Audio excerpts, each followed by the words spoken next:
Hey everyone, welcome to Jotform. My name is Kimberly, and today I'm going to walk you through how to increase your conversion using form to form prefill.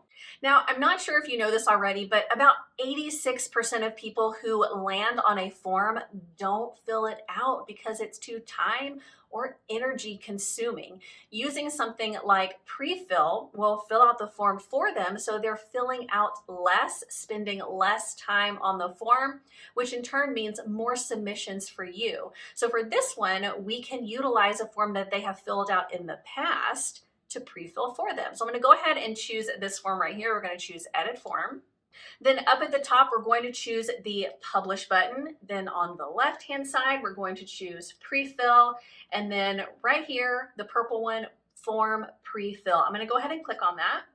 And then this first one, it says select a form. Now you saw I only have one form right now, but when you click on this, you will see multiple forms for you. So I'm going to go ahead and choose this one form, and you can see it went ahead and pre-populated some fields for me. Now it only has email, and I definitely want their first and last name. So we can go ahead and click this Add More button. So I'm going to choose their first name, and we'll add one more time and choose their last name. And then we're going to save settings.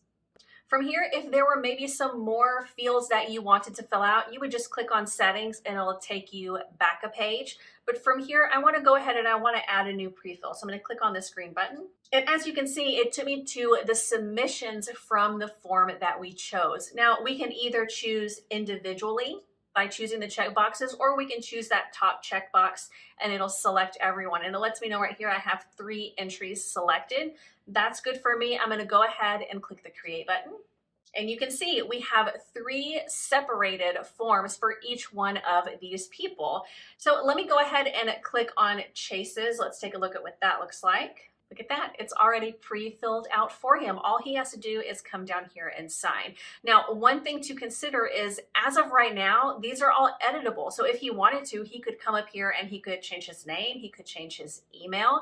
So if we go back, we can change this here. Instead of can edit, we can make this read only. So let me show you what that looks like. So as you can see now, I can't click on any of them. So it's personal preference as to which one you want it to be. For me, if someone's email has changed or they've changed their name, I want to make sure to leave that editable for them. And also, let's say I want to send them this link through text or messenger, something other than an email. We can click on these 3 dots and we can choose copy URL and send it that way. But let's say for this example, I want to send all 3 of these people the email at once. I can select all, letting me know there's 3 selected.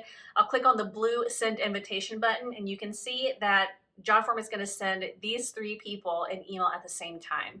Something else down at the bottom, we can add a message. It's optional, but if you want to add any instructions to the form to let them know what to expect or how to fill out the form, you can do that here. If you have any questions about utilizing Prefill from another form or in any way, please let us know, and I'll see you next time.